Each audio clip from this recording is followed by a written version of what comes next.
What's up, ladies and gentlemen? Hopefully, you guys can hear us and see us. Just waiting for it to show up on my side to make sure we are actually live. Got Yeah. live. Um, Mhm. cool. All right. So, welcome.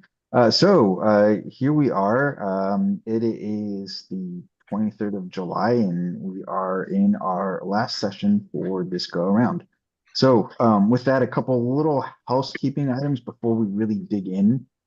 First off, if you guys have questions or anything like that, this is going to be the last live session we have to get them out there. So make sure you guys are throwing them into chat. And that is appreciated. We'll get those answered for you guys. Where's my list here? A couple of items that might come up. So Discord access. Discord is going to remain open for you guys for the time being. At this point, there's no plans to remove it or anything like that. It's been going for a while now, so we're just going to continue that going there. Links and such are going to be in there. You guys can hit most of us in there as well if you guys have questions and such. So please continue to use Discord. Thinkific also, say for instance, if you guys signed up for this in 2024, you still should have access to the 2024 sessions, and same with the 2025. So those will remain in place for you guys for access. Once again, for the time being, there's no plan to replace any of that. Um, Next piece is endorsements. Once we wrap up here and you guys go and take the exam and you guys pass it and you guys need an endorsement, check out the endorsements channel. There is a pinned link in the channel of how to get an endorsement, which is basically fill out a form on the FRSecure website. It gets sent to us. We take a look at the information and then we will help you guys through that process. Just note, do not fill out that form unless you have provisionally passed at least the exam because you guys will not be able to do anything with that information until that is done. So with that, we've got a newcomer to the group. David Proctor is here with us. He's one of the team members that I work with here at FRSecure on the assessor team. I've invited him in to discuss his recent exam experience with the CISSP. So with that, David, you want to tell us about how it went for you? Yeah, that's nice to meet everybody. I guess a little bit about me before we kind of get into, I guess the exam. So I come from, I guess, a traditional path, I guess you could say, into cybersecurity. Started out at help desk, learned a lot, moved into doing some support analyst, tier one, tier two, tier three. Um, Moved to identity access management, PCI compliance, and then I got it over to FRSecure. So I'm really happy to be here and appreciate being on the channel. So yeah, the exam, it went really well. I used the FRSecure mentorship program from last year because I was testing before this was going to end. I did a ton of practice questions. And I think one of the biggest pieces of advice that I can say is I know a lot of people really go through and say, think like a manager. And I think that's an awesome advice, but I think there's some questions on there that where you will get kind of get stuck when you're in that mindset of thinking like a manager. Because it'll tell you, for example, like it'll say, um, it'll kind of give you context of what you're doing, right? So not always have that mindset is kind of like the best advice I would say. Gotcha. Yeah, there are some places on the exam which is going to tell you what role you're in, and then you've got Yes, to exactly. count as to, hey, here you're in a manager role, but maybe you're in a leadership role, not a manager role, or maybe you are that tech on the ground and you're going to be expected to do the technical work. Context is key. And I know I've said it before, but read the question twice, read the answers twice. I know it takes time, but you'll be surprised what you might read that second time around and how it might think. Also, watch out for words like not or best, because they will ask you which one of these is not the thing that you want to do at times. So be careful when they're looking for that. So Yeah, uh, 100%. so did you have anything like crazy that you did to prepare for the exam besides, and probably like everybody else, a bunch of studying, a bunch of prep work? Was there anything that how about this? Any study tips, like one study tip to take away for the exam? Yeah. I think So there's a lot of memorization, but yeah, everyone will have acronyms of what to remember for steps like incident response, NIST RMF. And yes, it's good to memorize the steps, but it's not going to help you if you don't know what's happening at that step. And that's the biggest thing I have seen on Reddit. LinkedIn is people posting those resources, which is good, but that you need to know what's happening at that step. So yes, the like incident response, for example, um, drum roll, DRM, RLL, or D drum roll. And that was an acronym that I used. But if you don't know what's happening at that step, then it's kind of useless to even memorize that. And I think a lot of people do that. So to know what, if you are going to use, um, if you're going to, use acronyms for that, just definitely know what you're doing at each step. That was huge. Practice questions, I did a little bit different. Brian, you and I talked. I did quantum exams. Quantum exams, maybe people in the chat might have heard about that. My experience, quantum exams was harder than the actual exam itself. The questions make you really think. They put in words that you typically don't see in practice questions that kind of throw you off. And it's probably the most accurate representation of the CISSP. And they also do like a cat. They have a cat model now that you could do. So it's a practice exam in the cat mode. So that's pretty awesome. I haven't had a chance to try it yet, but Mia has, Brian. So someone that we work with at FRSecure has tried it and she liked it a lot. So that helped out a ton. I think those would be the biggest two steps. Yeah, that was a lot of my studying. Pete Zerger, it was fantastic.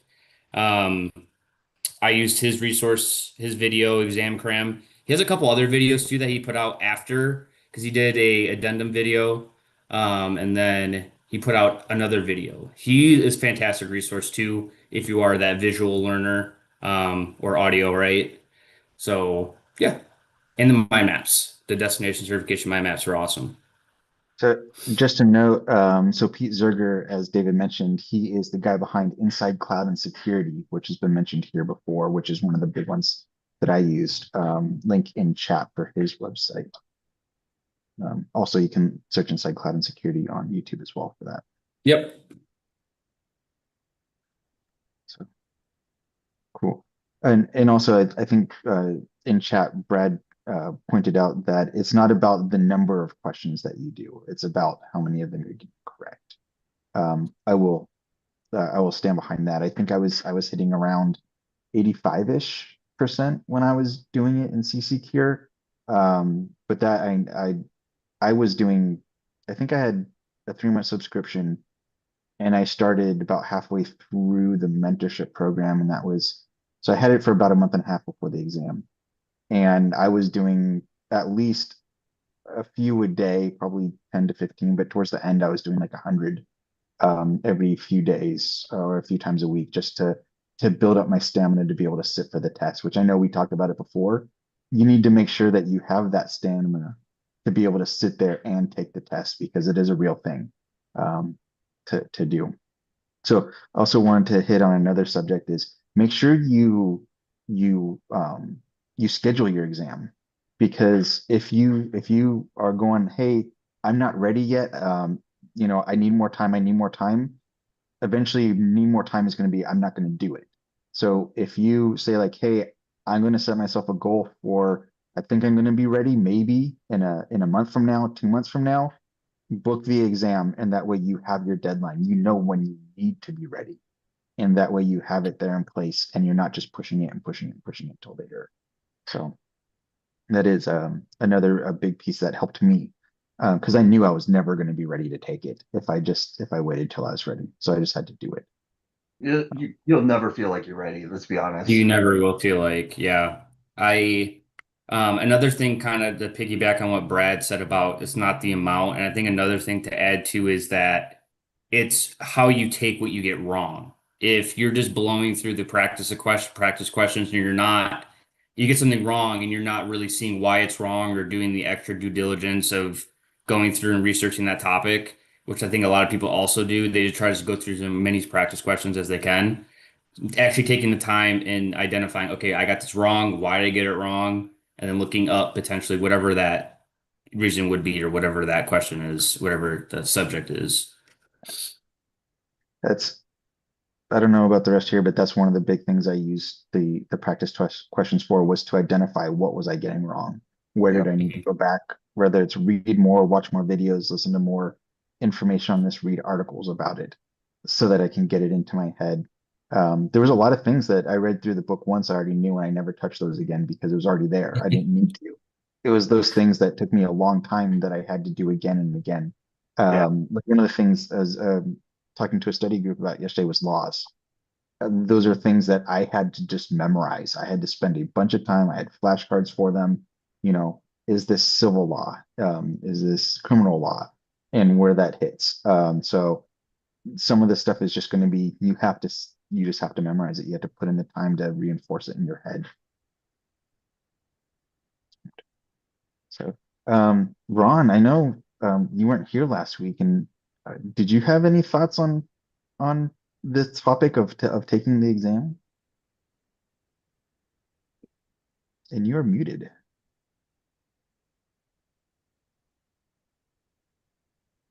Thank you, Brian. Can you hear me now? Indeed can. Yep. Perfect. I had to switch microphones, of course. Thank you. Other ideas, you've already covered a lot of the basics, making sure you have the stamina, check the areas where you tend to be weak. I saw about law, governance, so many don't have the experience there. Crypto tends to be challenging to folks. Sometimes, if you're not the technical person, taking time to understand the technologies behind a lot of the questions. I like how you put it before, understand the personas. Well, I was thinking when you were talking about that, it's almost like how we query AI prompts. You put in who you are, what you're looking for, and then this is what I'm trying to achieve through it. So it's almost like the reverse AI prompting, if you will. Other things, yeah, it's not the number of questions you take. Practice those areas you're most weak. Something else to remember, they will often combine topics. And I'm really kind of curious for those who recently took the exam, how often you saw this. They have the specific domains within the Common Body of Knowledge CBK, but they're not going to tell you which domain it is in. They may just include multiple scenarios in one particular case study. And I'm curious how much you encountered that. Now, as part of the ethics, you can't tell specifically what you were tested on, but you can kind of give the nature and how you worked through when it was combining different ideas, concepts within a specific question. Yeah, and that's a good point because they definitely do that. I'll be honest, there were a few questions where I did notice it 100% because that was also my mindset when I was taking the exam. But I kept seeing more reoccurring domain questions coming up. So my whole mindset with that was, oh, I'm failing because I keep getting specific domains. And I don't think you're really going to notice the cross domain as much. I think that won't be a huge factor. If you stick to your preparations of how you answer and review practice questions, you should be able to decipher what they're really asking you. Um, and I found myself, you can definitely there will be answers that seem like are too easy, 100%. But there are the ones that you're going to get that are extremely difficult, and those could potentially be those dev questions or whatnot, the test questions they have. So I didn't notice it too much, but there was a few that I did because I could tell what domains they're specifically talking about. But I don't think that will be a huge Good to know. concern when you're in the exam. Yeah. And I will also add that you do get a calculator in the exam because I see that asked all the time. Yeah. Although it's not testing math skills. Yeah, it's for any um I mean I didn't have to use it. Um but yeah. Part of it too, in terms of the test taking skills, is don't psych yourself out just because you think, oh my gosh, I'm not getting these right. Each question is themselves.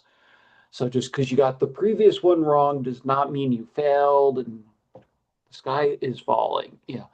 If you Yep. need to, when I was taking the exam, granted, this was back in the old days where we actually still used number two pencil and Scantron sheets, but stop, close your eyes. You're not allowed to necessarily get up or do anything else, but you can take a breath. It's okay to take a 30-second break, clear your brain, get yourself psyched back up, and continue on.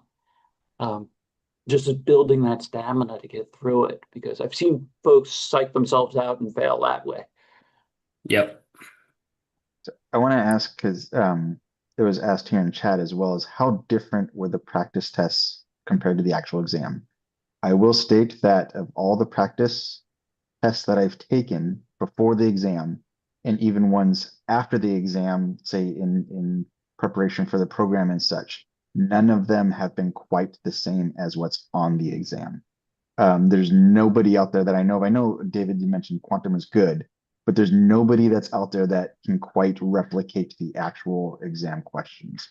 So in my experience, like I've said it before, when after I got past my fifth question, it was so different that I had thought I failed. And it's just like I'm like, I was not prepared for this. Like this is crazy different. And I think a lot of people have that same sort of experience, although I did continue, obviously. I got there, I passed it, but it was different. Any thoughts from you guys on that?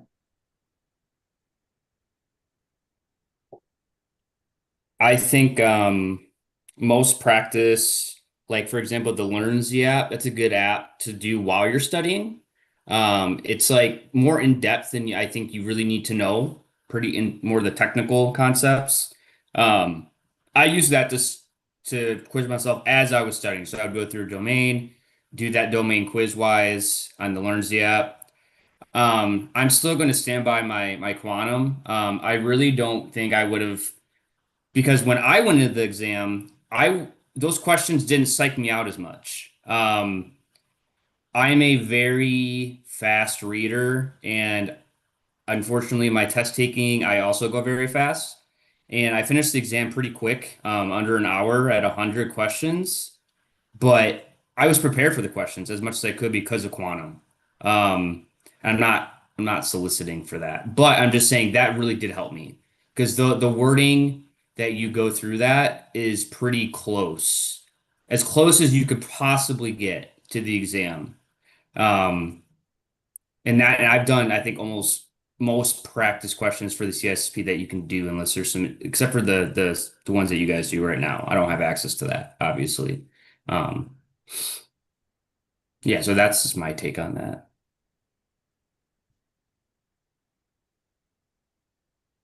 Yeah, I think the thing to remember is for any of these, it's people, part of it is you're not going to share the exam questions, so they can't be exactly like it.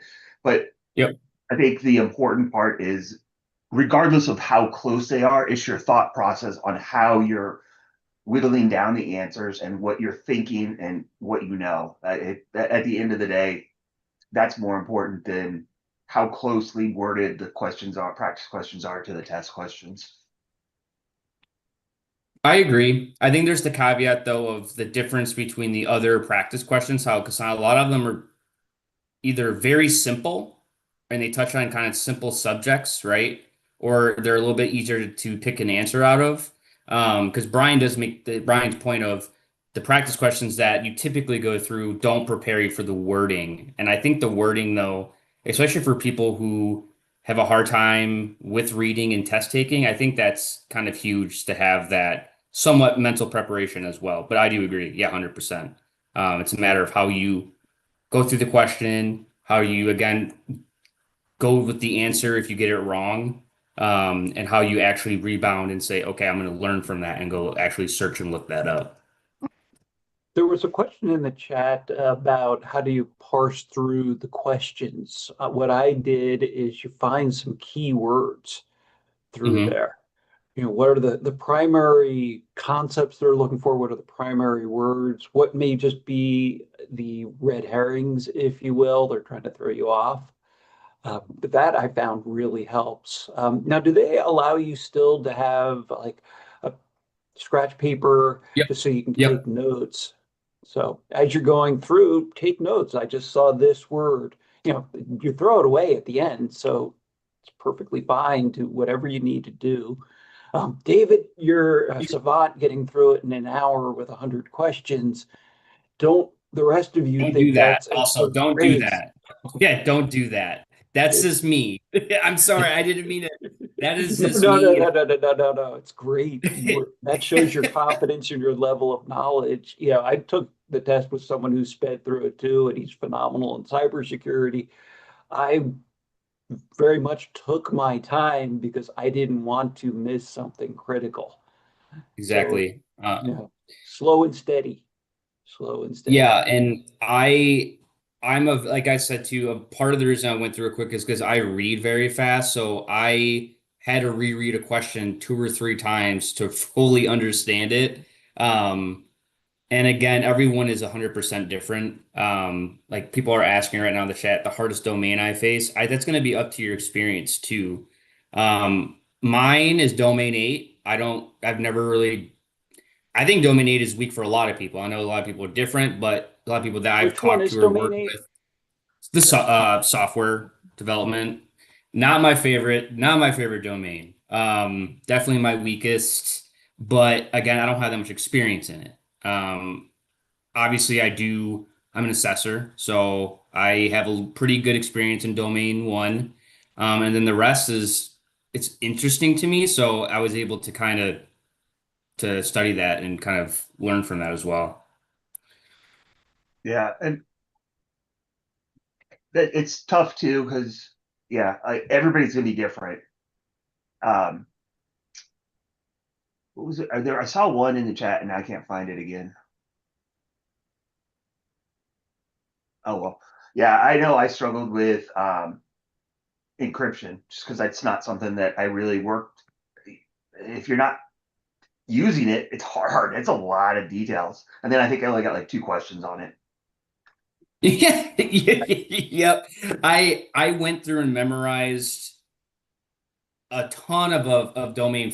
Is it 4 or 5? I can't remember now. With the Biba and Yeah. Oh all yeah. of that fun Access. stuff, all of the Clark Wilson. I had that memorized like it was like my favorite song. Yeah.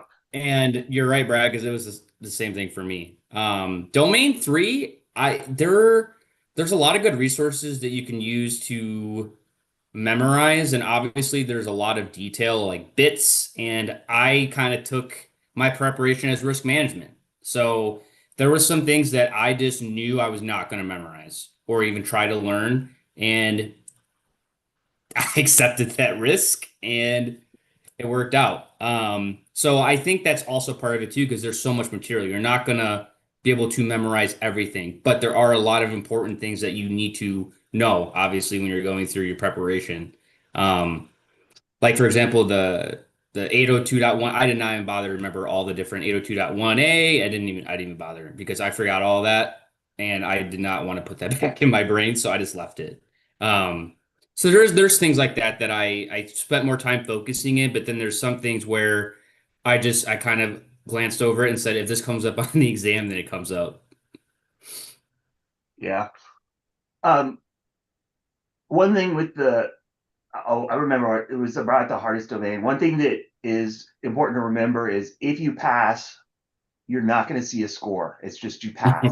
If you fail, Hmm. you get a percentage, like how you did in each of the domains. So Yep. Yep.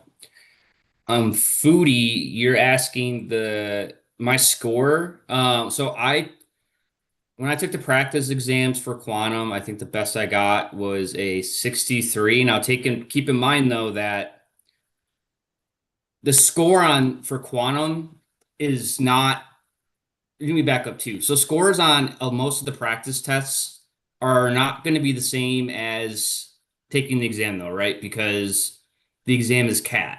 So it's going to be dynamic. So it's going to be testing you the whole time. If you're doing bad, it's going to keep changing. So when you're going through a normal practice exam, it's a little different because those questions are pre-populated. It's not going to change based on how you're failing. So I'll keep that in mind too. Um, so yeah, but for quantum, yeah, I think I scored like the best was like a 65. But again, that was also before the cat. So I just appreciated the knowledge. There was a lot that I learned from that just from taking the answers that I got wrong, like I said before, and just going into the main book and just rereading up on those subjects.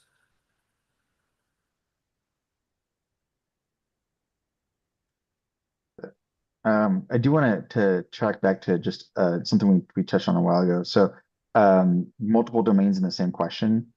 There, I remember there being quite a few of my questions that touched on multiple domains, and having to go through that information.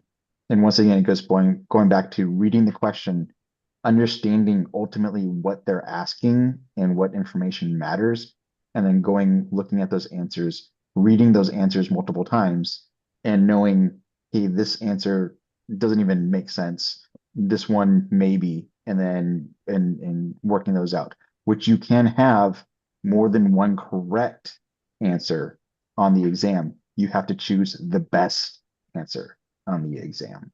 So, and it's And also, that will happen. yep. So You it's will get some knowing, where all of them are pretty dang close to being right.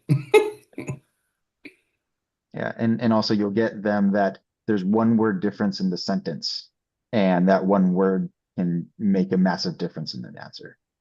So any Mhm. tips when you encountered that where you're like, you can't quite decide between like three of the answers? It's not just between two where you can kind of flip the coin. It's like, oh my gosh, all three of these I could easily defend.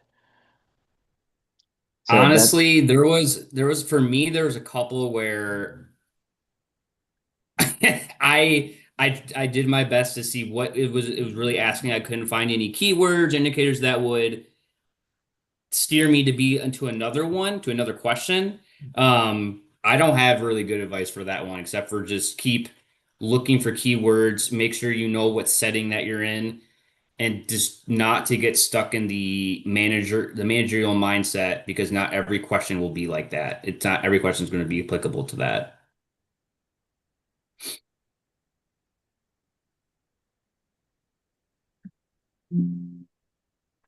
so how much of the AI risk management framework do you think will be on the exam? Um, I, AI is pretty new to it, so I don't know how much they're actually putting in AI. I don't even know what the percentage is in that area. So I think Yeah. that basically in terms of AI, it's more along the lines of you need to know what it is and that it needs to be protected.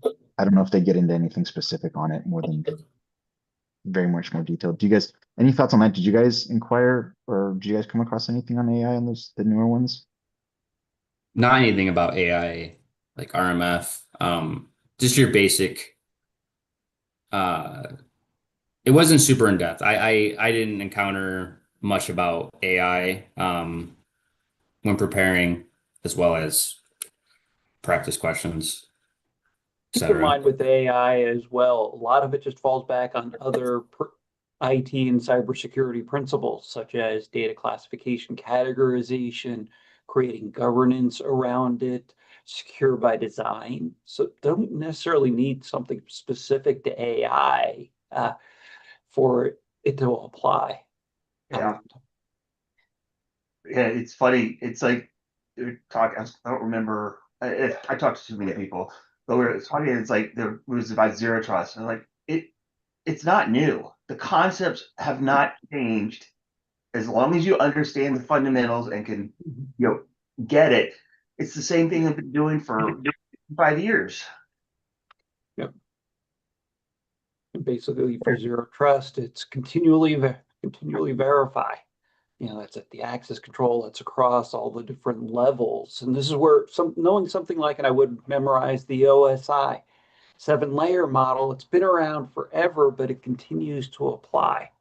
You know, and how do we provide that least privilege?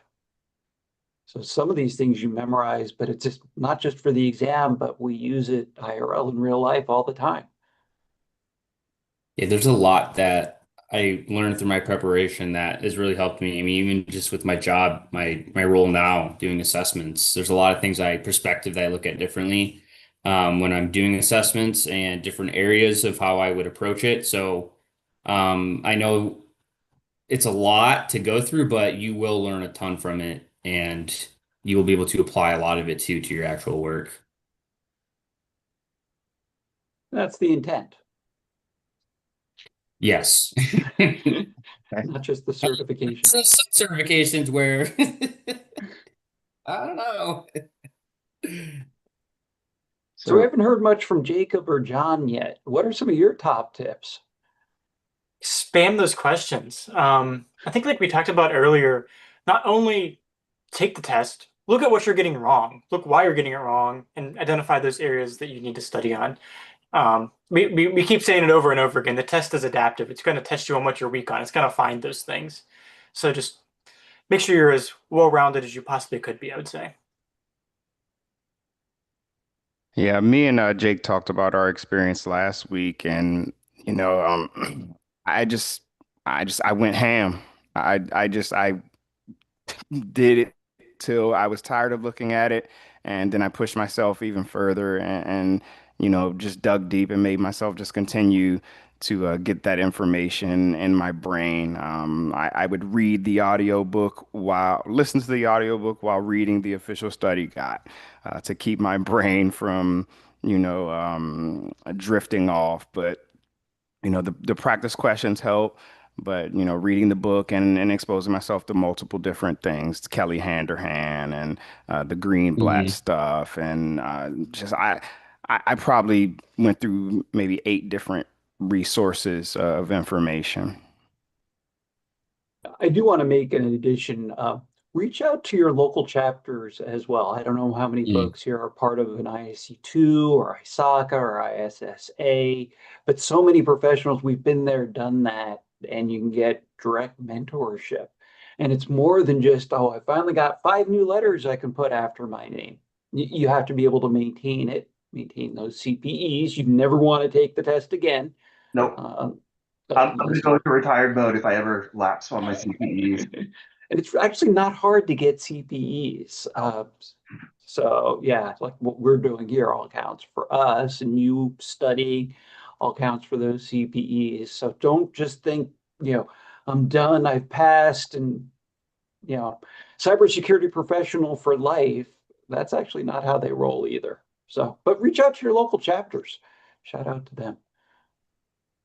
Another tip too that I found beneficial was make sure that you get a good night's sleep 2 nights before the exam as well, because the night before you're probably not going to sleep well, more than likely. I know I did not sleep well, but I made sure the night before I slept well, because if it's 2 nights in a row, you're gonna have a hard time. That helped me out because I know I get test anxiety, so I made sure the night before I had a good night's sleep, and I think that also helped because I did not sleep well the night before. So, Great advice. Yes. yeah, it is. And know how, if you need to eat before. You can't yep. bring food in with you. I don't know, can you even bring water in with you? I think it depends on the test center. Okay. Mine, you're able to walk out, but you're still timed as you walk out. So if you need to use the restroom or get Mhm. water, you can, but your clock's not going to stop. So, uh, don't down a bunch of caffeine in the car and go in there and like Yes. some people. Yep. Other things regarding the technical aspects of the exam. I mean, the book is really thick. We've covered so much through this whole series. Go back, rewatch the videos. If there's a weak area, we talked about Domain 8 with software security, application development security. We provided a lot of good resources there. Go, if that's a weak area for you, hang out on the OWASP.org website. Ton of resources. Know what those top 10 are. You need that again, IRL. Mhm. So, spend some time, actually practicing it, like with crypto. When is the last time you looked at a website certificate? I mean, just click on the little lock and look at the certificate, find the certificate authority, find out, look at the Mhm. hash values for the website. If networking is weak for you, hang out on Wireshark, be able to see the OSI levels, the TCP/IP three layer handshake. Now, don't just look to see how do I read the question within a book. How do you really apply it? And that'll make it easier when you're actually going through the exam. Other tips for getting through some of the more technical questions. I would say try Hack Me. If Good. you there's a ton of stuff in there. If you're weak in networking, I mean, I know it might not hit on everything like SD-WAN and how to set that up, but the basics of networking, going over the OSI models, um, I mean that will help out too, right? Yep. If you want to configure anything about domain, there's just so much in there. Yeah. You want to learn about tax, you can go in there, the MITRE framework, the other Diamond. There's a bunch of stuff that you can go through. So you can also go through, the objectives and see what you're missing. And if you want something hands-on, you can also do that. Or watch labs. Watch people. I watched a couple labs where people were setting stuff up because I didn't have the time to actually do it myself. And I learned some stuff from that too. So there's definitely a bunch of other things that you can do for the technical aspect as well. I'm putting in chat trycyber.us from CISA. You may also, sometimes they're a little bit more basic, but it's making sure you cover those fundamentals. Hmm. So lots of really good resources. And as you're finding these resources, that's why we have the Discord chat. Share them with others as well. Absolutely. How about for some of the others? John, other technical tips from you to understand all the different technologies associated with cybersecurity. All that management stuff, that's easy, right, Risk? Yeah, Hmm. I drilled it. I just drilled it, and I found like David talked about using Reddit. Leaned on the information out there that people were giving that seemed pretty consistent. I like to do mnemonics. That helps me a lot. And the YouTube University. I will say Kelly Hanrahan had a really awesome video about Kerberos, and that whole how she explained it was awesome. It was like a carnival is how she explained Kerberos, and anyone who has issues with understanding Kerberos and how all that works, I would look up the Kelly Hanrahan video because that was also really nice. Because I knew what Kerberos was, but seeing the process, how she explained it, it just painted the picture for me like 100%. So here, I found my notes from when I was studying. Give you an idea of how my brain works, but right, like this was important, right? Here's what we're looking through. What are procedures? What are standards? Here's our balance. Here's all the single loss expectancy, all those formulas. You actually make a point here without even meaning to. Take your own notes. Yeah, Don't, Hmm. there's the psychological, physiological sole act of you writing something down puts it yeah, better in your brain. yep. So I'm gonna second that because I'm studying for my next one and taking training courses, and I went to Target and I got three of these things for 33 cents each. And I've got a pencil, and it's just this is one of those things that I can do that I know if I write something out, it helps commit it to my memory. Um, I also want to speak on this is when I was studying, I had charts that I would make, for instance, encryption charts. These are different types of encryption. These are the types of bits they use. These are the specific pieces about them. This is if they're used or if they're deprecated, what have they been replaced by? And I would drill those until I could write out those charts. And so that way, going into it, knowing that I could write something down, I had the dry erase board in my case, that if I had a question about encryption, I could go in and I can create that chart, and it would help me determine, what I needed or write it out if I needed to. So um, it was probably a little overkill because I had like a full notebook just full of charts that I just create over and over and over again until um, one of them was the OSI models and the different protocols at Hey, each what did I model. do? OSI. Yeah. No, knowing how to XOR. Yes. Yeah, Got yeah. on there. I will say Pete Zerger has pretty nice charts for all of the hashing and encryption as well, and includes all the includes everything in there. And that's a good point, bro. I didn't do that because that was gonna be my risk acceptance. So I memorized as much as I could, but there's some stuff I just said I'm not even gonna bother. Another thing is too, I mentioned the mind maps as well from destination certification. So they also will they have on their YouTube, or I think it's a website or YouTube, I don't know. They have blank mind maps too for that domain. So same thing is to try and fill that out based off of memorizing. I did that for a few. It helped for the few domains or areas that felt I was weaker in. I didn't do it for the ones that um, I was stronger in, but that also helped me too. What other questions do folks have? I'm watching the chat. Really good chat, by the way. Love to see that. Um, some of the questions or comments in the chat are just about getting into the test center, what you're allowed to bring, what you're not. Ooh, use your social engineering skills and scope out the test center before you have to be there.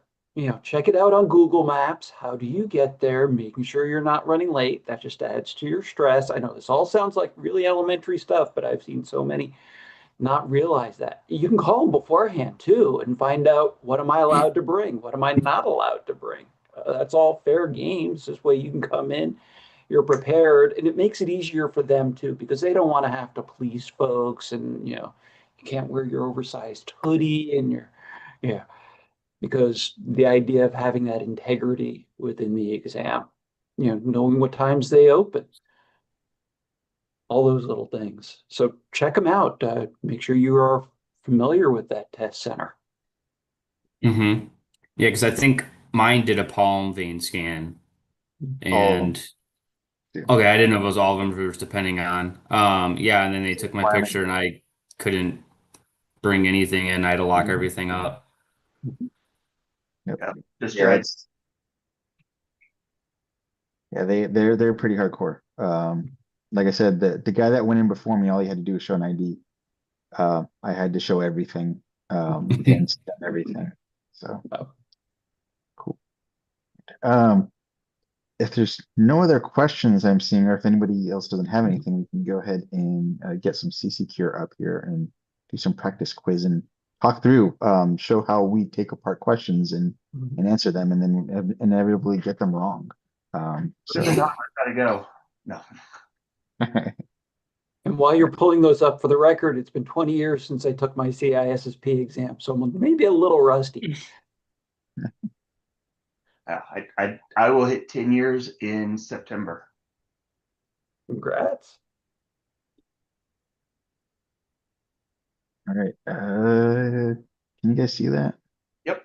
Hmm. So we're in CCCure, and I've got some stuff already set up here. So I was going to go just all domains on this one in study mode so we can see the answers immediately. Pro level, 15 questions this time. Make them a little bit longer than last time, just because we went through a couple of them. Nothing else really here. So any thoughts on those? Anything we'd want to change here? Nope. I say do it. Nope. And for asking about a discount code, FRSecure, all capitals, will get you a discount. I believe If it it's doesn't, 10%. what's that? I believe it's 10%. 10%. Cool. All right, here we go. If anybody wants to jump in and go for it, go for it. Where's Okay. Evan when we need him? I know. That's what I thought. So, which of the following OSI layers provides routing and related services. Network session physical presentation. So I know I memorized all this and I knew it before. I could take a guess at this one. Does anybody have an answer for this one that would be more confidence than my guess? Well, as Well, always, you can go to the 50-50. What can we get rid of right off the bat? So what do you think? What are the two we can get rid of right away? Physical Physical. presentation. Mm. So that leaves network versus session, and which one is mostly focused on routing? I have to go network on that one because when I think of routing, I think of the network. When in Agree. doubt, just look over at the YouTube chat and see what everyone's saying. Oh, that's cheating. Well, that's cheating. Sounds like we got network. Let's do it. Network. All right, here we go. Hey, check that out. I got one right. All right, next up. Anybody wants to take a crack at it, go for it. Don't make me start assigning this out. No one? What kind of encryption is realized in the S-MIME standard? Password-based encryption scheme, public key-based hybrid encryption scheme, asymmetric encryption scheme, or elliptic curve-based encryption? So what's S slash mime? Secure mail, internet. Oh, I can't remember. So they will provide you with acronyms, but just know you have the important part. Email. Yes, yep. I was gonna say you hit mail and it's like, yep, there you go. That's all you need to remember. Yeah. Asymmetric. I'm thinking So what? asymmetric. Yeah, I was going to say it's password-based and encryption scheme, A hybrid encryption scheme, you can get those pretty easily, I think. right? And how many use elliptic curve? Yeah, I think John got it right. Oh, Wow. Ooh, Is really? it going to be elliptic? I think it's B. Really? public key-based hybrid Yeah. encryption. Wow. Because Oh, it uses both. hybrid Wow. threw Or me off. Okay. yeah. Interesting. See, I told you we get some wrong. It's the things that you never. Well, and but it goes back to what we were saying. You're not gonna ace this exam. Period. You just have to know enough to show competence. I'm guessing that if there was anybody that ever did this, then there were alarms going off at Oh, ISC spread headquarters, and they had everybody looking at that trying to see if they actually passed it or not, like if they yeah. were cheating somehow. So, I'll grab that. Which of the following would best be defined as an absence or weakness of a safeguard that could be exploited? Vulnerability, threat, a risk, or an exposure. Well, it's not a threat. It's not an exposure. It's either going to be a risk or a vulnerability. Ooh, now that I'm thinking about it, I'm going to say absence or weakness of a safeguard. I'm going to say a risk. No, vulnerability. Oh, yeah, So vulnerability. here's the thing. Do you ever second guess yourself? Because often that'll happen. I know. This one, Sometimes it is best to go with what, your first guess, go with that confidence yeah, level. go with risk. risk. It's Okay. vulnerability. Vulnerability. Damn it. I should have gone with that. I said risk first, but then was But going to. yeah, I wanted to go with vulnerability, and I just talked myself out of it. yep. Easy to do. Yeah. Mm-hmm. Especially after work all day. That's my excuse. I know Yeah.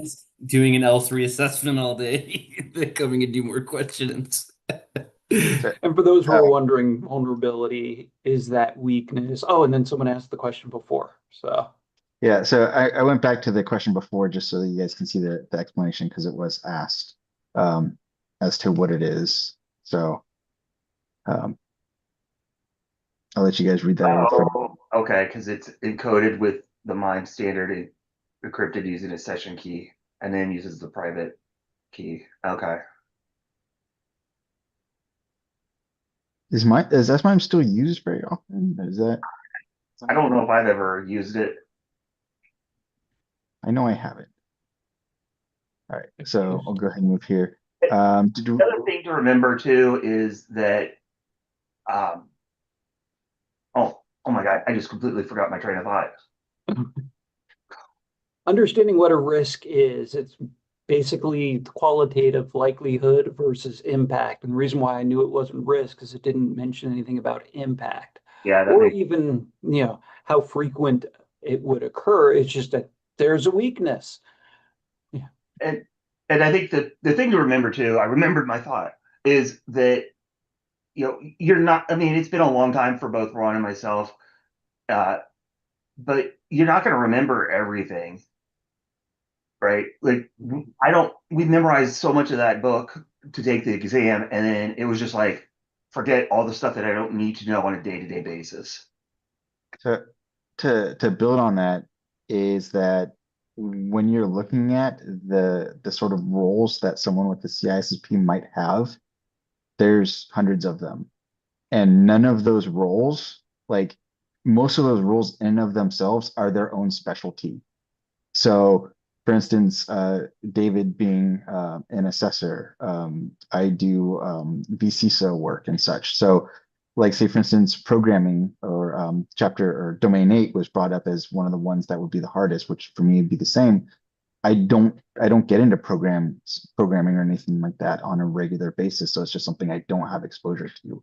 So there's so much that this covers that nobody could do all of this. If anybody says that they're an expert on everything on a CISSP, I'd question their sanity, honestly.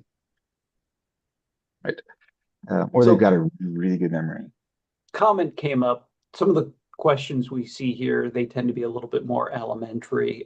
For ISC2, they take their test creation very seriously. They have it go through multiple rounds of creation. There's both an art and science to creating exam questions. And I'm also an academic, so I can tell you it's not as easy as it looks. No. So as they're going through it, you won't, they really do make sure that there's no ambiguity with the question and they're not just testing, yeah, a specific knowledge, like for a region. They keep in mind this is a global exam. It's agnostics. They're not looking to see how much do you know about Microsoft or AWS or Google. It's really about the concepts. And speaking of XOR, we have a question about it. Let me pull up my notes again.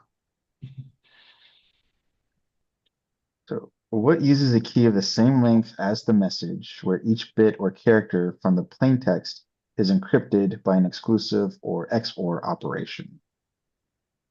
We've got a running key cipher, steganography, cipher blockchaining, or one-time pad.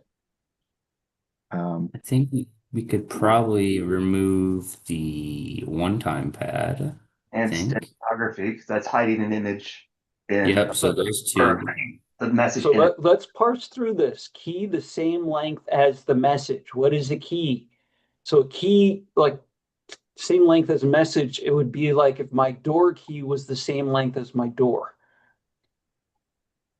So that Yeah. might be a little hint If where it, each bit or character from plaintext is encrypted. So an exclusive Mm-hmm. words just to throw you off. So we So know it's not steganography. right. yeah, Yep. And I I think so Running it's key cipher. it's cipher block chaining. I think it's CBC. so I'm gonna go out on a limb. I was gonna say one-time pad is the when I was looking at it, I was gonna go with that, but we'll go with cipher. I was Nope. agreeing with you, Brian. It's one time. I was trying to give you the answer without saying it. Oh, I said it wasn't one-time pad. Well, there we go. Because one time pad is Oh, literally is the same as the message, just yeah. XOR'd. Okay. Yep. Oh, I see. I Yeah. saw the same link and I thought a block. That's where I went. Yeah. Yep. So I'm just gonna throw it out there. So a book that if you're interested in encryption, then it's a fiction book. It's not real, but they talk a lot about it is Cryptonomicon. And they get really deep into some of the discussion about how cryptography works, especially World War II era cryptography. And it's very interesting when they get into some of that information. So, but And do not look at that book for anything towards the CISSP. It's more for enjoyment if you're driving along in a car. That's a And really interesting way to describe one-time pad. That is not how I would have expected it to be described. I've seen it described better. Yeah. Well, I didn't think, when I think of one-time pad, it is the only way that if properly implemented can never be decrypted. Yep. Yeah, always burn your one-time pads after you guys use them. Just saying. When you yes, guys are using those. All right. Who wants one? All right, I got you. You take this one. Which of the following? Okay, Jake, Oh, sorry. sorry. Sorry, Brian. No, go Which for of the it. following is an example of an active attack? Is it scanning, wiretapping, traffic analysis, or eavesdropping? I think I'm going to go with scanning because wiretapping, traffic analysis, and eavesdropping would all happen either after the fact or after you've collected some type of data. Sorry, which one? I was looking I, at I think it's scanning scanning. or wire. Nice. Yep. Cool. All right. Next up, question 6. All right, I'll grab it. Which answer best describes the process you're doing? So that's key, best. That means that there could be multiple correct answers, but we need to know which is the best. Applying hotfixes, service packs, and patches, using effective password management practices, enable logging on your systems, and disable non-essential services. So implementing security controls, network hardening, application hardening, and OS hardening. Well, I would say it is implementing security controls because that covers all of those things, even though you could say, network hardening, application hardening, OS hardening, probably, but it is implementing security controls. No? What? Wow. What? B, is hardening. FRSecure. So what makes this question bad is that we're now moving away from passwords. So keep in mind, some of the questions you may be asked are based on 2024 standard, hard to keep up. Even Microsoft is moving to passcodes, not passwords.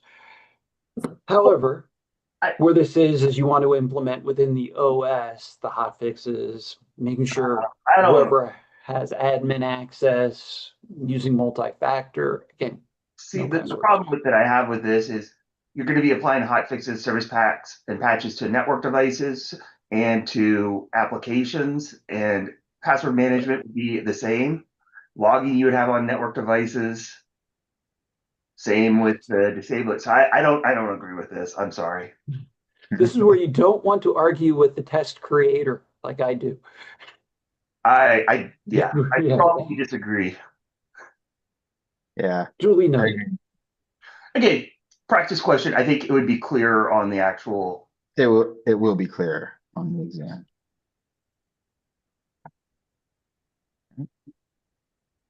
Anybody want it before I go? I'm not answering anymore. I'm like, I'll do this when this looks key. If an employee loses their device and it contains unencrypted business and personal data, first of all, why are you including both? Anyway, what is the best option below to protect data from disclosure? Protecting it from disclosure. So what was it, C, I, or A? So that's C, the confidentiality. So just protecting from it, disclosure. So encryption, we know that protects confidentiality. Remote device monitoring, that doesn't help. GPS tracking, we'll know exactly where they are when they do something stupid, down to the meter. Okay, no, that's not it. Remote wiping, that's after the fact. So we got to go with A, encryption. So I gotta ask before we say encryption, are they saying that what do you do after they lose the device or before they lose the device? To protect data from disclosure. So we're talking about protection, not detection or response. Gotcha. Okay, so encryption. Ah, That's what No, that's it, what I was going to say. They're assuming it's already lost, and how do you yeah, protect that data? So that would be this remote is wiping. protected from disclosure. Oh, no. Okay, remote wiping, but because they're what saying they've is already lost it and it contained the unencrypted data. I'm with Rod. You can disagree with this one too. I'm on your side. the legal challenge if it because it has personal data as well? You know, Yeah. that means combining the two, usually BYOD, remote wiping. Actually, now Well, I when it's think it, remote, the oh, look, I'm sorry, I didn't mean to cut you off. no, please. No, I was gonna say, yeah, it depends on if they're wiping like if it's a MAM or if it's just wiping the Right. applications, right? Yeah. So I want to point out that we've put too much thought into this one sentence question, um, No. which will happen. I agree that the implications of this one sentence we could probably talk about for the next hour, in terms of the legal aspects of it, the personal, How what's do the we smartest thing define to if? do? Just Yeah, kidding. that too. Exactly. So, but I think that, but yeah, I think the key here was that they've already lost the device. So what can you do? Well, and Kevin Becker pointed out a great point that it says unencrypted in the question. So encrypting something that's unencrypted. Unencrypted. True. Good point. Plus, I would But think with the encryption at some point it could be broken. So remote wiping where you Ooh, remove the quantum. option is the best. yeah. So hit me up in Discord. I can tell you a funny story about wiping a bishop's iPad. So just all right. Question 8. Um, I'll grab this one. When an employee moves around from position to position in the same organization and his or her access to network resources grows unchecked, what is this called? Mission creep, access violation, privilege escalation, or authorization creep? It's totally So mission creep. I'm just kidding. I was going to say mission creep is a no, because nothing. Access violation, well, it might be a access violation that they have that, but it depends on if they do that or not. So privilege escalation or authorization creep.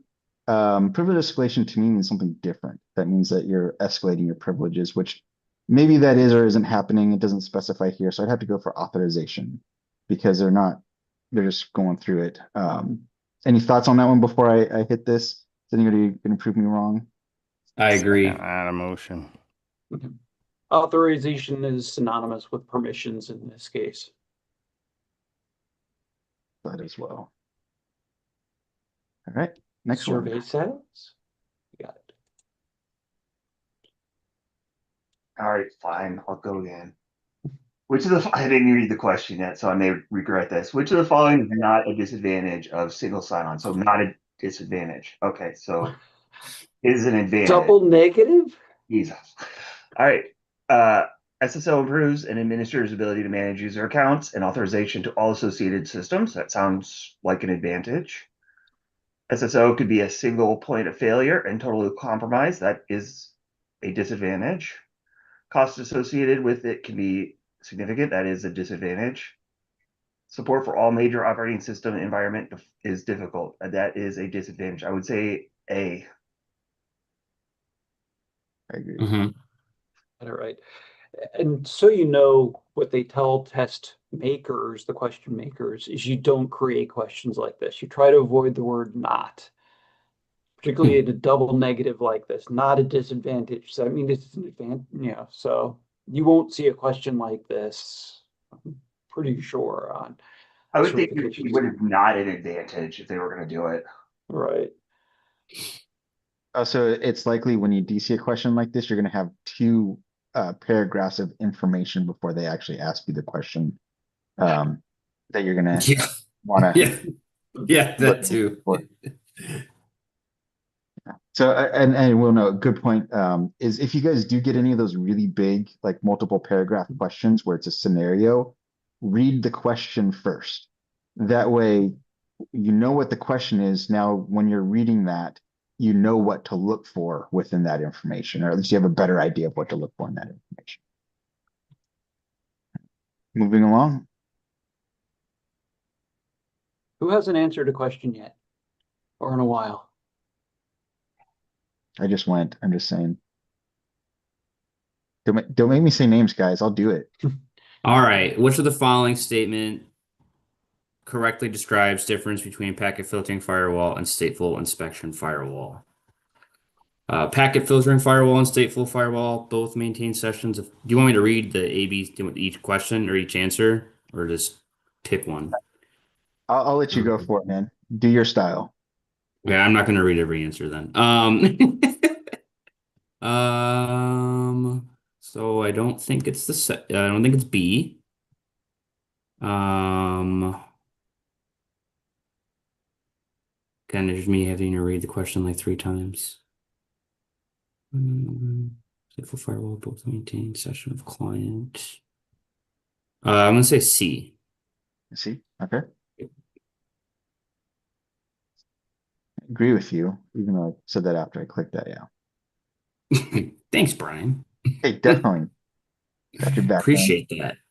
So yeah, so this is one thing that you guys are going to want to know the different types of firewalls and Hmm.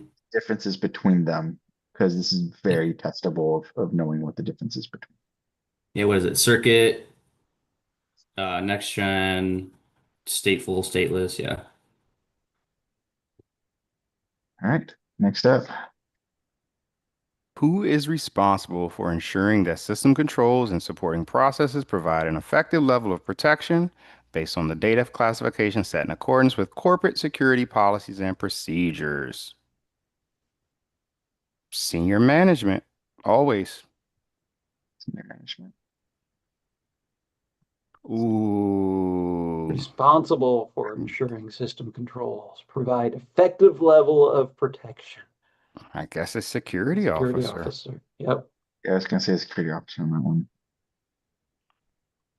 It's understanding the effective level of protection. Understand senior management is always responsible for the business, but what is that effective level of protection? And that's assuming the organization has a data classification policy. Hmm. And that if they do have one, it's been applied to the data. Yeah, let's say that's applied. Yeah. Yeah, that's and if they have class or protection levels identified Right. for each classification. Yeah, that's hard. Not going to lie, it's hard to do. Yeah. Yeah. All right, moving right along. Question 12. I will take this one. Which of the following type of network service maps domain names to network IP addresses or network IP addresses to domain names? Directory service, DNS, DHCP, or network management? So DNS, domain naming service, domain host control protocol. Going back and pulling up the acronyms.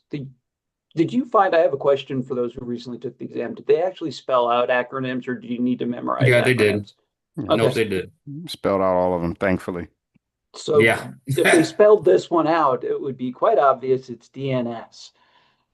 So in this case, it's just kind of memorization. Yep. And just know that if you're troubleshooting technical problems, it's always DNS. Just saying. If you want to mess with someone, change the host's file on Yep. the server. That was always a fun thing to do. Remote connect in. Don't do it. Oh, I, we Just do kidding. it within IT to each other. Right. I found out early on that there was at one point the organization I was working for, all of a sudden I couldn't get to certain websites, like stuff like, Yahoo way back when.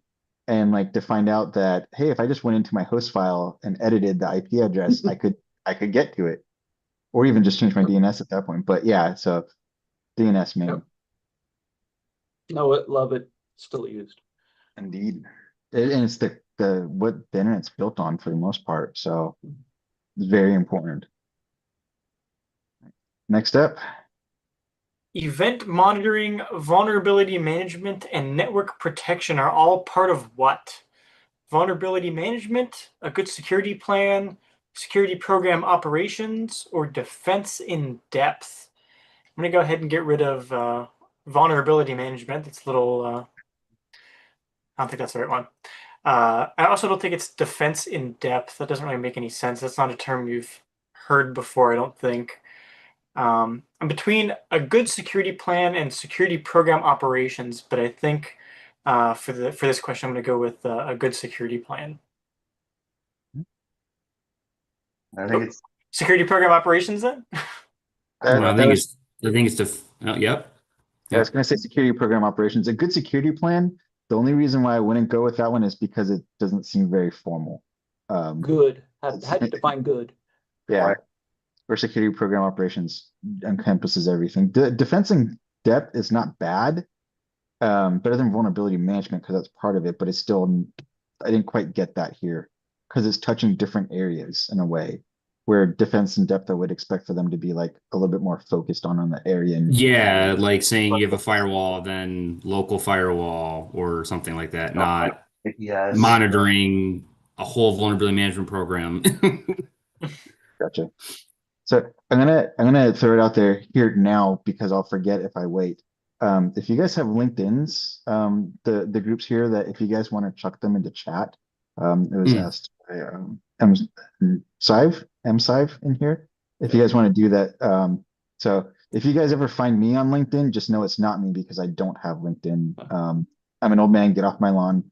I know it's bad, but I'll put mine out there, but I don't know. I don't really post. Yeah, I'll put mine. Can I put mine in the Zoom chat and you guys put it in the YouTube chat because I'm yeah, not. I can Thank throw you. it. And I'm going to make Oh. people cyber stalk me. See if you can find me. It's not that hard. Actually, I have two Love it. LinkedIn accounts, so see if which one is the real me. All right. We've got question 14 up here. I'll go ahead and I'll grab this one. Which set of activities are undertaken by an organization to assure that is able to quickly identify security incident and rapidly and effectively respond to contain the incident? Is it security governance, security awareness, SIEM, or security incident management? I'm going to go with security incident management. I was looking for more like IR planning, but What's a uh, seam? And it's pronounced seam or cyan? I always pronounce Depends on SIEM. who you ask. Yeah. Yeah, I I've say always said, same. that's what I always said too. I'm being facetious, but security incident event management, like Splunk, LockLogic, QRadar. I don't know if QRadar is even still around. And Brian, I got David's. Yeah, I saw it. Thank you. Thank you. I appreciate it. So, yeah, so security incident management, IR planning, like I said, is the term that I would use for that, but here it's obviously different. Make sure you guys have an incident response plan. Hey, if you guys need a template, I know we have one on the FRSecure website if you're looking for one. Just make sure you update the contact table. Yeah. Well, not only that, Well, make sure obviously do it with the plan, but I just when I do assessments, I've been running into the last few where they take our policies and our plans and they don't know what's in them. So just Yeah. That's a giveaway when you open it up to look at it and nothing. yeah. Yeah, it still says what's the not adopted still draft. I go through and still see Like yeah, it's it's funny. our origination date. Yeah. yeah. It's templates are great, but you still have to go through and make sure that they fit the organization and they're tailored to you. It'll get you 90%, 85% of the way there. Mhm. It's better than looking at a blank Word document. True. But still, it's you do have to put more effort into it than just downloading it and putting your logo on it. So question 15, anybody want My it? answer, call your lawyer. All right. So If during you a know review of data retention practices, you discover several departments are retaining customer data and definitely do. I agree. Due to unclear retention policies, this has led to increased storage costs and potential regulatory risk. What is the best way to address this issue? Um, it's funny. One of the ways that I got introduced to security in a big way was through retention and a discussion on it at a conference that I went to. Um, but to find out that there was an accounting company that was there that had over 100 years of people's tax information and some lawyers found out about it and they had a heyday with that one. But yeah.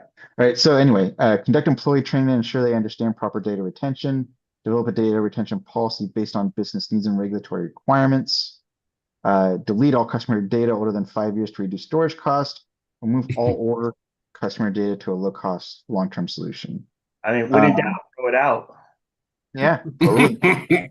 Yep, definitely D. No. I'm just kidding. So the only one of these ones that even makes sense to me is B, is to develop a data retention policy and adjust business needs. And do Agreed. that with the attorneys. Yes. Yes. So, all right, we are done with this one. Nice job, guys. We'll submit this for grading. Hey, we got them all right. Awesome. So, we got our breakdown of our different domains and such that we touched on here. So I'm going to shoot through this fairly quickly, and we can go ahead and get another one of these going here. So So- I need to bail. As always, it's been a pleasure. Until next year, I guess. So, or until we meet up sometime Will somewhere, it be maybe. next year? Hmm. Yes. Oh, There's always next year. But, will you There have is. until next year? That's the question. right. Yeah, that is the question. Thanks, Ron. Have a good Thank one. you, Ron. Thank you. All right. Are you guys down for another go at 15 here? Another 15 more? Let's go. Let's do it. All right. Well, yeah, we'll just do the whole thing. We'll go for it. We won't limit ourselves down here. All right. Who wants to go first? A department manager has read access to the salaries of the employees in his or her department, but not to the salaries of employees in other departments. A database security mechanism that enforces this policy would typically be said to provide which of the following? It's weird. Ownership base, least privilege, a database security mechanism.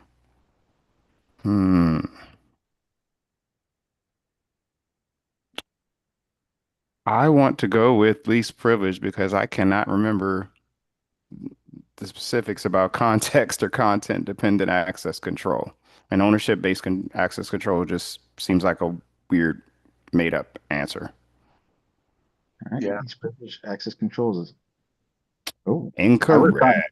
that's what I would have gone for the same thing as well. Is it context? Yeah, I think it's context.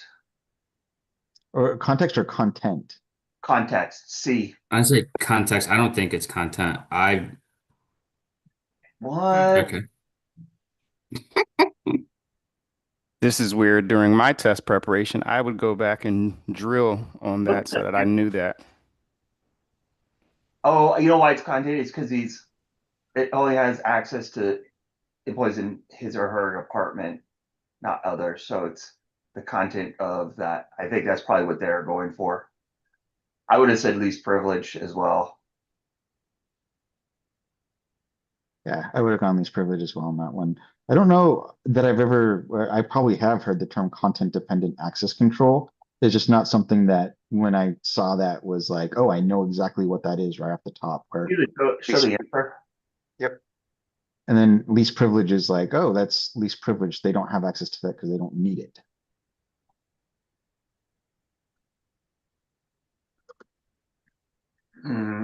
I did. Content-based ACL? It's so they're To me, saying. that would be like rule-based Oh. access control. So but because think about it's in a database, so it's an object. The content. Oh, yeah. That's where that's a poorly worded question. Dang. Yeah, inference or aggregation, that's what I would expect to be honest, in this type of question. Well, it would inference or aggregation would be the risk of if they could see more parts of Yeah, it together. that's true. Question 2. Which of the following is true of two-factor authentication? It does not use single sign-on technology, requires two measurements of hand geometry, Uses RSA public key signature based on integers with large prime factors, or it relies on two separate authentication factors. I think we can all go with D. I'm just Uh, kidding. A is probably also true to some level. Yeah, it's not hinge geometry. Dang. I, I think that would just be single factor, right? The geometry of your hand. Well, Yeah, I always measure Something you my have, geometry by something you are. well, hand. most people have two hands though. Just Well, saying. I'm one person. I- All right, sorry, that was off the cuff. I apologize. I got this one. In biometrics, the one-to-one search used to verify a claim to an identity made by a person is considered identification, auditing, authentication, or authorization. So the one-to-one search is used to verify the claim to an identity made by a person is considered. I'm going to be guessing on this one.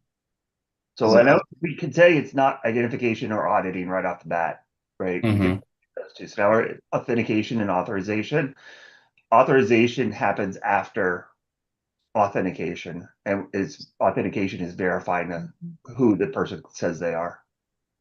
all right? So authentication is what I'm hearing then. Yes, Nice. Boom. That's I need nice. Nice discussion on that one, or nice walking through that one. Breakdown. Yeah. Awesome. Moving along. Number 4. Anybody wants to talk about servers? I'm gonna let you guys answer and just jump in if you're struggling Brad is our lifeline on this one, or on them. on these. A server cluster looks like a single server from a user's point of view, quartal server from the user's point of view, dual server from the user's point of view, or a triple server from the user's point of view. They softballed this one. I'm going to say it's a single server, unless anybody else. No, I would agree. Okay. I promise you guys that you guys will not get a question this short on the exam.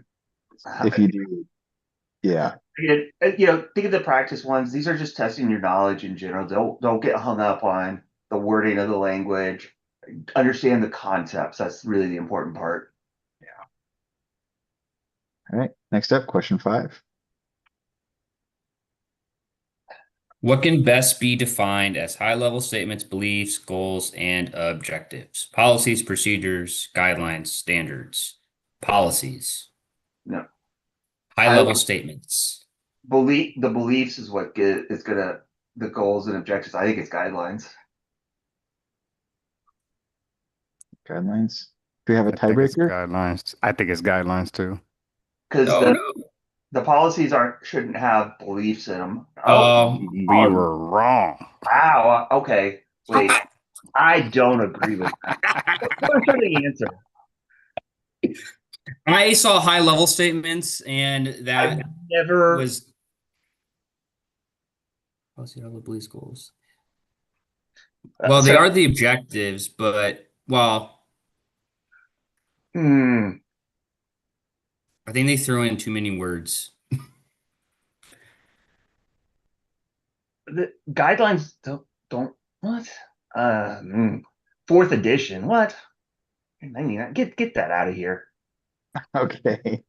Moving along. Nothing to see here. Move along. Nothing's here. All right. Good job, David, by the way. Which of the following is not a known type of message authentication code MAC? Universal hashing based MAC, DES CBC, also known as CBC MAC, key hashed message authentication code, signature mash. I don't know a lot about these. I'm thinking it's universal. I agree. I definitely remember. Yeah. No, Holy cow. I was Please gonna don't say, take my I have CISSP no idea. away. oh, I would have been wrong as well. The So only one I can think is that Des, because it says oh, no. Wow. Okay.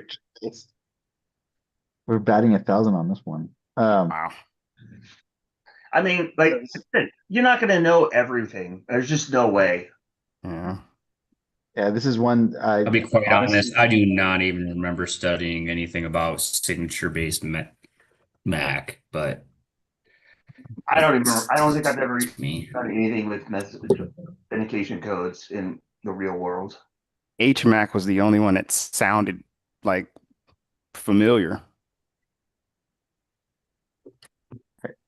For the discussion, so you guys can see the information on this one. So this is going to be encryption as we go through it here. Encryption was my worst domain, so there you go. As soon as I passed the test, I quit thinking about it. Yeah. So I will say that for this question, I mean, the information that they have in here about these different pieces is actually pretty awesome. Mhm. How they're laying this out. So when I was using CSecure, this is one of the things I did like is that they would have these explanations in them, and I could pull so much information from those explanations from this and build out information for myself or review. So, all right. All right, moving along. All right. The point at which the FFR, the false rejection rate, and FAR, false acceptance rate, are the same is known as what? So this is biometrics. Mhm. Is it the crossover acceptance rate, the false acceptance rate, the false rejection, or the crossover error rate?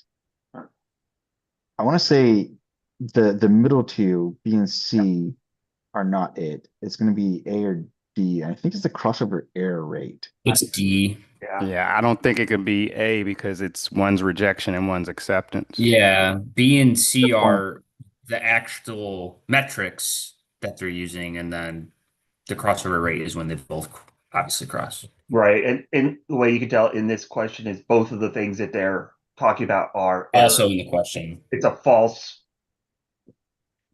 it's not the true. Moving along. Got another encryption. Which one of Which the of the following? oh, You go, David, go.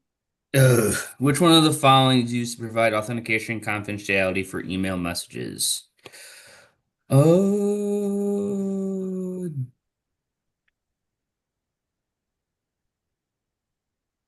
C? Yeah. Because digital signatures does not provide confidentiality, and before is a hashing algorithm. Yeah. Yeah, I'm gonna say C. Yeah. Nice. Which is it's PGP, pretty good protection. Privacy. Privacy. Privacy. Yep.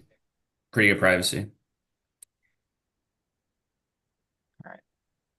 Next up, question 9.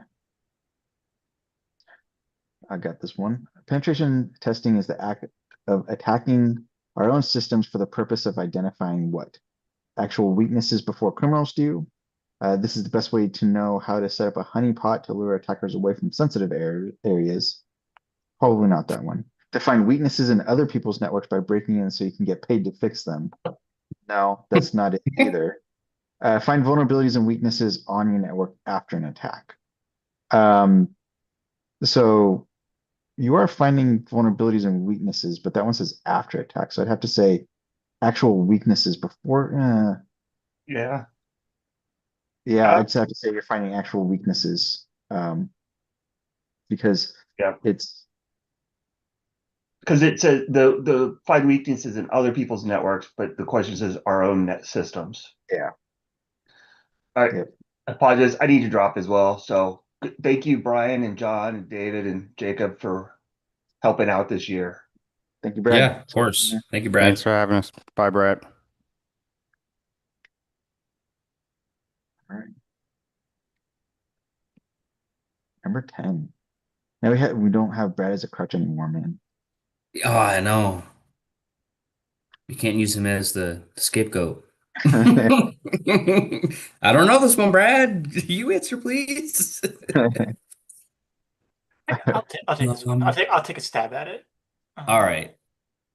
Go for it, man. In this block cipher method of encoding, the user simply encodes the message by reordering the plain text in some way, or the user scrambles the message by reordering the plain text.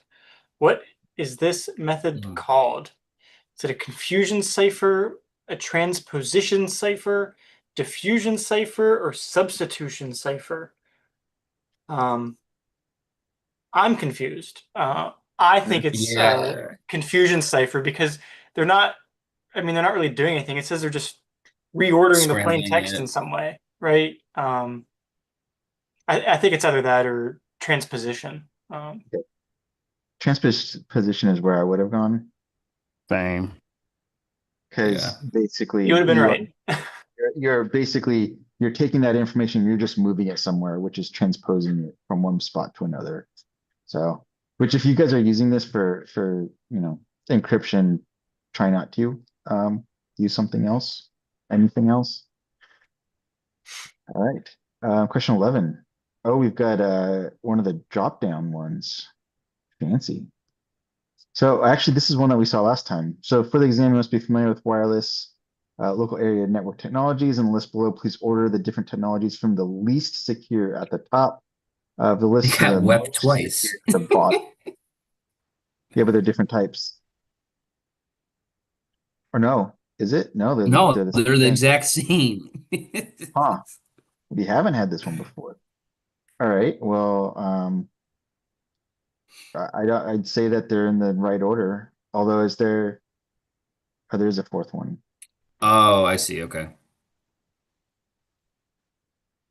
All right. So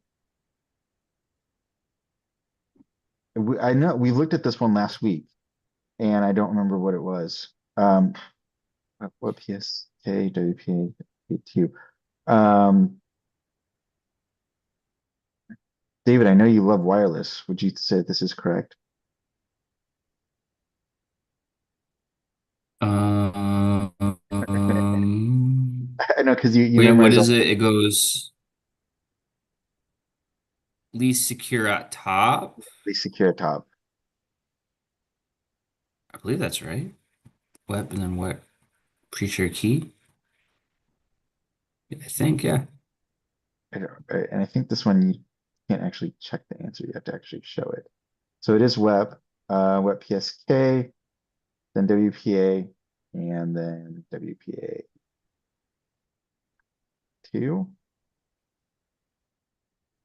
Yeah. So cool. Nice. Oh, wait. Person. Okay, I thought there was more in the drop downs. That makes sense. All right. Moving along. Oh, we got a scenario question in this one. So in interest of saving my voice, I'm just going to jump down to the bold question. A common threat can exist when changes are made on a network device, but at the time when the changes are made on one system and they're propagated to other systems, known as what? So I know we mentioned this before, but we could read all of the information up here, but the question is telling us exactly what we need. Where this, in this case, I'm going to stress in this case, probably doesn't matter too much here. I do recommend when you guys are doing the exam, make sure you guys read the question and then the text in it to make sure you guys are not, or make sure that you guys are taking everything into account.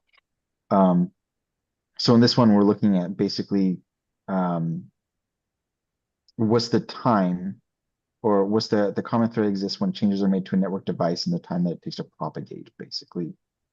Is this out of band signaling? Is it time of check, time of use? Is it forced log off lag or time synchronization delays? I'm gonna go with time of check, time of use um, on that one. Agreed. So this is one that actually comes up every once in a while. So I do recommend knowing what the acronym is. Yes, they will have it written out for you, but where it applies. All right, next up, this scenario, network layers. Layer 8, user layer. Sorry, that's the first thing I saw. So Uh, someone go, Dave, Go go. ahead.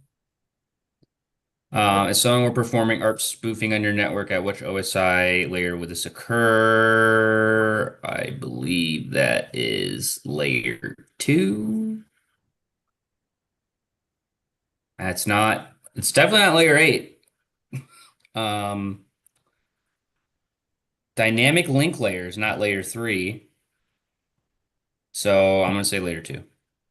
Oh Which wait, I didn't which even realize layer 2 says network layer. Oh, my bad. Layer 2 data link.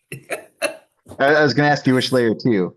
Um, Sorry, I'm on my laptop and I can't see that well, to be that's quite fine. honest with you. Which I'm not gonna lie, I was sitting here going when I saw that it's like all people seem to need data processing and going through it, going like which one is the actual layer two? So nice layer two data link. So and this Well, is just this was a gimme. If I got this wrong, I would totally let everybody judge me. So let's just start there. so so I will point out for this one, good point to look at. ARP is very important, and knowing that ARP is at layer two, the data link layer, is something that you guys will want to know. All right. Next up, What is what the is the primary purpose of data classification and asset security? To assign ownership of assets to specific departments, to monitor the use, to determine sensitivity, to enforce compliance. I'm gonna go C, to determine the sensitivity and protection requirements of data. Can't argue with that. Next, man. All right. And number 15. What is the purpose of regression testing and security assessments? To simulate real-world attack scenarios against outdated systems, to monitor system performance after applying updates, to verify that recent changes or updates have not introduced new vulnerabilities, or to ensure compliance with updated regulatory requirements. I'm going to say to verify that recent changes or updates have not introduced new vulnerabilities for regression testing. So make sure you're doing Nice. security assessments. All right, let's do this. So I am going to say, well, I'm getting through all of this. If anybody has any questions, anything that you guys want to get out there, we are coming towards the end here. I did see that there was a request to do some scenario questions, which we had a couple of them pop up. Which are there any that we can actually do here? There you go. Yeah. So I'm going to bust this down a little bit just in for time. Do 10 questions, see if there are 10. Um, I'm gonna step away real quick, Brian, just as a heads oh, up. no worries. We got this. All right. You do.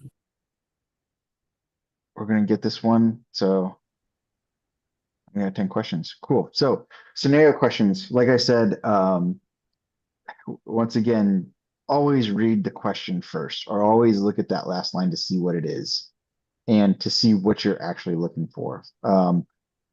Once again, it is a bad habit of mine. When I see this, I read the question and I look at the answers and try and determine what it is. Bad idea when you're taking the exam. So um, I'm going to start there. After a catastrophic incident occurs, you must rely on backups to restore lost data. What access control category is this? So you're in an incident, you got to restore lost data. What part of the really what they're giving you is the controls here. So is it backup controls? Is it recovery? Is it detective or is it corrective controls that you're looking at? Shoot, this one I'm going to get wrong. I think it's recovery. You think it's recovery? Yeah. I was going to say potentially corrective because you're correcting what was wrong, but that's your corrective controls is not going to be that. Your corrective controls is going to be going in and correcting the issues, not the recovery. So see, that's one of the things I was thinking too much into my controls. Um, Is yeah, there even a backup control? I saw backup control and it's I wouldn't go for that one. Do they actually say if they're the incorrect answers? Yeah, they just say that these are incorrect, not they don't give any explanation. So I'm guessing that that's just a backup controls made up. I've never heard of it written that way. All right. Moving along. Your John, senior management wishes you, as an IT manager, to document the access control types you correctly implement. Apart from access control categories, there are also access control types, which corporate leadership use to classify the controls by the manner in which they're implemented. Your chief information officer asks you a few questions about access control types: policy, user registration, termination procedures, disaster recover planning, job rotation, and separation duties all fall under which category?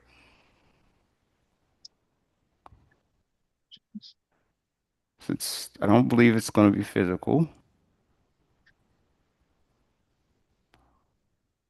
I don't think it's deterrent. I want to go with administrative controls. I concur. So you don't usually see managerial controls come up in this sort of question either. So yeah. Is that a thing? I've not seen it as part of that. I would say administrative controls is what I mean. It's the verbiage that we use in Right.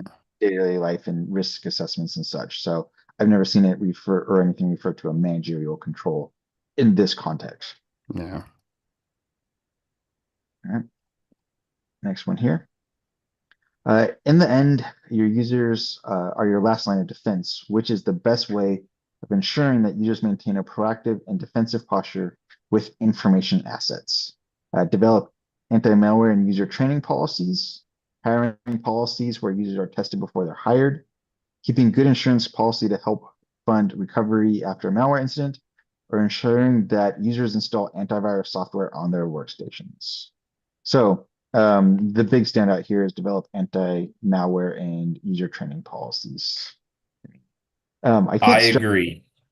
like, and sorry, this is my VCSO coming out.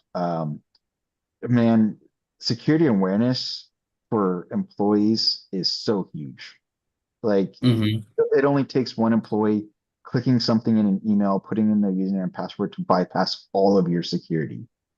And yeah, it's I important that think I just want to add on to that too is ensuring that new hires are giving security awareness training before they get access to anything in your environment and making sure that any third parties or contractors go through some type of security awareness training, whether it's through yours or you're ensuring that whatever company you're working with, they do security awareness training. I got to tell you, I looked in the book. Managerial controls are controls are sometimes referred to as managerial controls. interesting. So I'm not digging this C-Secure personally.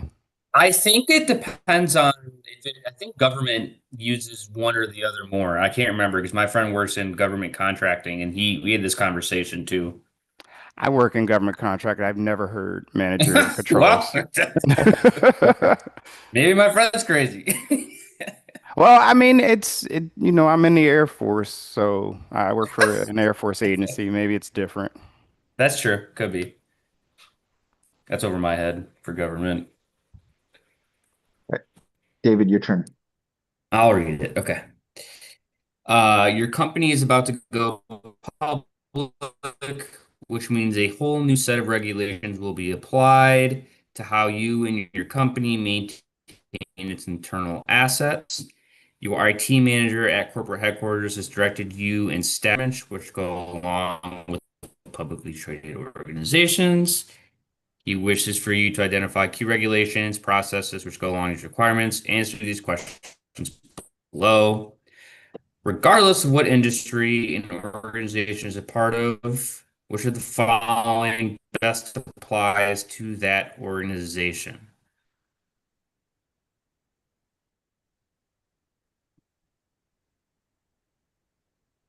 And I'm back. Sorry, my Zoom crashed. Yeah, it's breaking up. So um Yeah, that's sorry. so I'll just hit this. So regardless of what industry an organization is part of, what is the best which of the following best applies to that organization? So You say B. OSHA, you're gonna say B, the Prudent Manual? Cool. Yeah. Nice.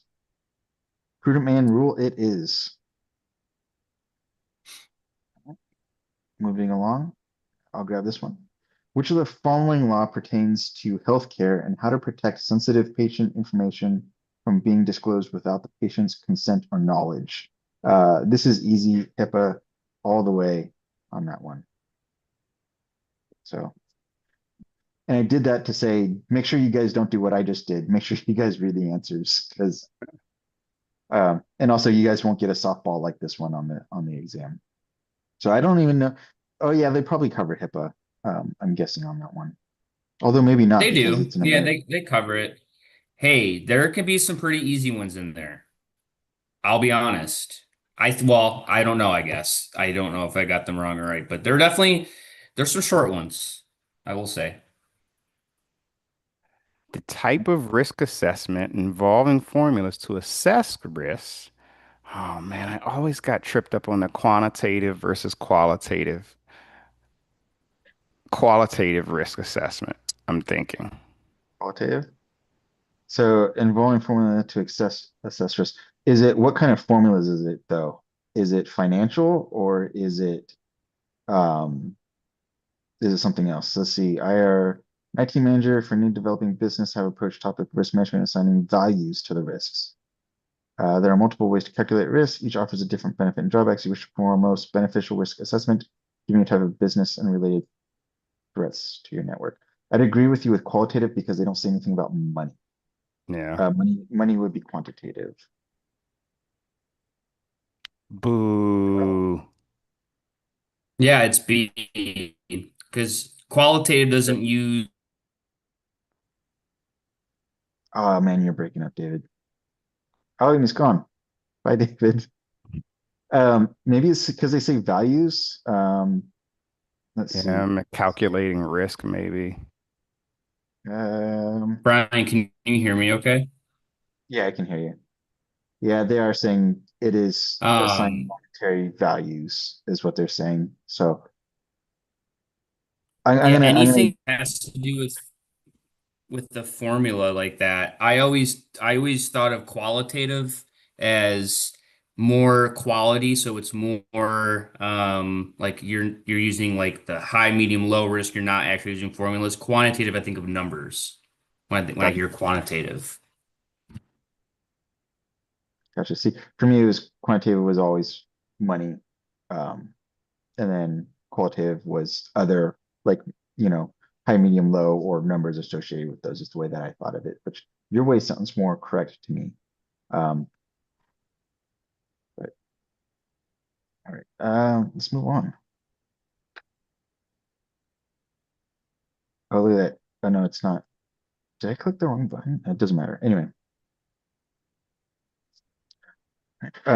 two main categories of fire detection. Which is the best answer? Uh, deluge inundators and exluge detractors, photoelectric and ionization, aerokay detectors and halon injectors, wet and dry detectors.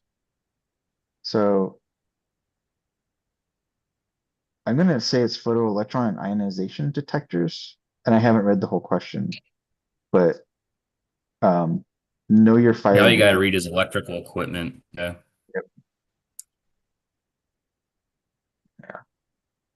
Once again, make sure you guys read the question on that one. Um, Destination certification has a nice little chart on different fire types and extinguishers, what you would use, etc. Yeah, there's a lot of them out there. I used theirs when I was studying. In fact, I think I probably have a couple pages in a notebook where I recreated it somewhere. All right. Next one here, question 8. Who wants it? I can read it, but I'm just afraid it's going to be choppy. Try it. Let's see what happens. All right. There are several gas suppression systems, which are too commonly used in data centers. Not A. I think D. Aerocane FM200. Yeah. Yeah, You sure? halon is isn't halon the one that's damaging to the ozone? Yeah, Yeah, they you don't can't. say Yeah, on. they're Yeah. And when I saw the word Bavarian gas, is that an actual thing? I have no idea. If it is, that's kind of cool. Is neutron gas a thing? I don't know about that one either. If it is, maybe I'm just not up on it. So Eric FM 200. Do they actually talk about what the other ones are? No, they just say that they're not the right answers. Neutron gas is not a substance you would encounter in everyday physics or chemistry. What about Bavarian gas? Because when I think about that, I think of a BMW because it's a Bavarian Motor Works. I don't know if it's even a thing. The It isn't Bavarian gas. a recognized scientific term. Interesting. All right, well, there you go. Know your scientific terms, and it can help Yeah. you on your SSP. There is Bavarian beer gas for brewing, but Yeah, that's what I just saw. All right. Uh, Next up,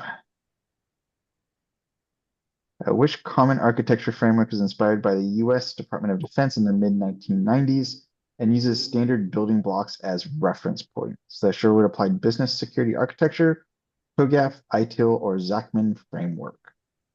Um, I'm going to say it's Sherwood Applied Business Security Architecture. Any thoughts on that one? Yeah, I don't remember, to be I was honest. thinking I it don't was think it's I don't between think it's toe. ITIL. It's I definitely was not thinking it ITIL. was TOGAF, but I think it's Yeah, TOGAF. it's definitely not ITIL. Um, could be TOGAF. All right, so that sounds like a tiebreaker here. We'll go TOGAF. Oh man, in my head in shame. yeah, I feel Nice. like Sherwood is like a financial thing or something. Is it financial? Let's find out. So we're saying it's TOGAF. Um, do they I think say? is there like just another framework? I think it's Yeah, just another risk management framework. Okay. This was the one that was just added, I believe, in the new update, I believe. all right, let's move on to our last one here. So I just want to hit, so reading the question, but not the scenario. So like I said a couple times, make sure you, if nothing else, read the question, then read the scenario during the exam, because there might be specific pieces of information within that you're going to need to answer that question, or that might help you with the answer. In this case, I'm skipping the scenario piece and going straight to the question just in the essence of time here. And I'm sure that you guys don't want to hear my voice all that much. So that's why I'm skipping it. But on the exam, like I said, always read everything. Um, if it's just a regular question, at least twice. If it's a scenario question, read through it. If it doesn't look good and you need to work through your answer, read it again, because there might be just some small piece of information there that's going to get you to that answer. All right. Who wants the last one here? No one? Me? Okay. We Sorry, need I just funding. dropped again, so I You don't did. want to do it. Dang it, David. Hotel Wi-Fi, man. What the heck? I Um, know. We need funding to update all of our devices to the latest version of SNMP version 3 to be more secure, because version 3 supports encryption. Version 3 must send passwords and clear text over network. SNMP is immune to brute force attacks. Our researchers found vulnerabilities in 802.1x. I'm going to say SNMP3 supports encryption, because sending passwords and clear text over a network is definitely not secure. SNMP being immune to brute force attacks means it would be better, but I'm assuming this one does too. And also 802.1x um, is not valid here because that's networking. So with that, any thoughts, questions? I'm going to get this off you guys' screen. So with that, that's going to round out the sessions for this time through. I do want to say that, like I said, Discord is still going to be open. I think Thinkific is still going to be there. Ask us questions. I'm in there all the time. If I don't know a question or an answer to a question, I will find somebody who does. But also, if you guys need additional training or want to go through the course again, the YouTube channel will still be here. You can still get it through there. And then also, just keep an eye on Discord. If we have anything related to the program, that's related to additional training and such, we will be posting it in there first things first. Thank you guys for hanging out through this series. It's been fun. Yeah. John, any thoughts? David? You guys got this. Yep. Best of luck. Thanks for joining us. Yep. Yeah, Good luck. thank you guys for having me on here too, on the last episode. And yeah, if you guys have any questions, just feel free to reach out in the chat. I normally try my best to give people responses too. So if you have any questions still before you guys take the exam, you need advice, anything like that, just feel free to put it in there. Yep. All right. With that, thank you guys. Thank you, ladies and gentlemen. Have a good one, and we will see you around.